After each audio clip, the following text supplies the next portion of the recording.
Hey, what's going on, y'all? Jay from JSFILMZ. In this video, we're going to be taking a look at the new Dune Awakening trailer that got released. Now, as you all know, this game is being made with Unreal Engine 5, so let's go check it out. Arrakis is a test. Few survive it.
Arrakis is a test. Few survive it. But the humans that do awaken.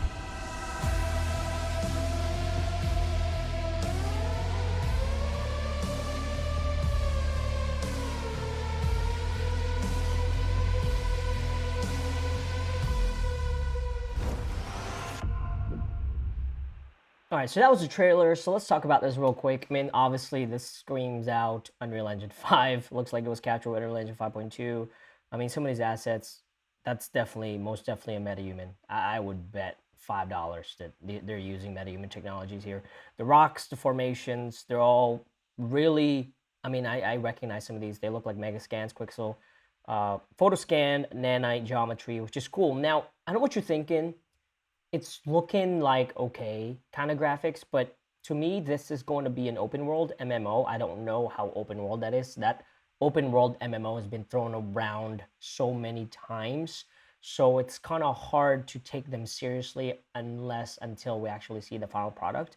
But considering this, right? Considering this entire world is so far looking like just a bunch of desert, rocks, asset with Unreal Engine 5 it's most definitely doable. All right, we're not really talking about thousands and thousands of trees and foliage and things like that. If we're talking about 90% of the world is being made in a desert kind of environment-ish, it's definitely doable in Unreal Engine 5 with nanite landscape. I don't know if they're using nanite landscape in this one. It kind of looked like it for a little bit.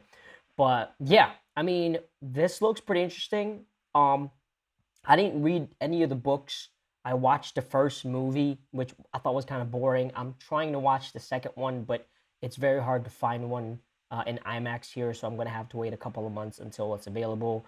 But yeah, this screams Unreal Engine 5 for me. You can even see the flickering on the depth of field right here on the right, which is kind of cool, as you can tell. But this is most definitely using UE5. And again, whenever Unreal Engine 5 first came out, I've kind of said this a million times, it's super cool to have this same engine that these people are using here, to have that available to us for free if you're making less than whatever. That is really the power of Unreal Engine 5 because we're using the same technology as these guys are using, you know, so it's pretty darn incredible. Now, the trailer that came out last year looked a lot better because it was an actual cinematic. I don't think it was all in engine. It was probably done in Maya, Arnold, or whatever. But this right here, this is most definitely a game in engine because you can just see all the artifacts. And if you've been using Unreal for a while, you'll really recognize some of these. The look of it, it just has that Unreal Engine 5 look. which could be a bad thing or a good thing. Overall, I think it's pretty cool. Again, they're trying to create a massive MMO out of this, survival. So it's not going to be your tiny little world, kind of like highly photorealistic but linear type of deal. From our understanding, it is going to be a giant, enormous MMO world, but we'll have to see. It's really hard for me to be excited about a video game nowadays because it's just very hard. From the trailer and gameplay to the actual games, I've just been disappointed, except for obviously a couple of titles that came out that I've played. That said, what do y'all think about this game right here? It's pretty cool to finally see a lot of Unreal Engine 5 being almost done and being released publicly for all of us to play.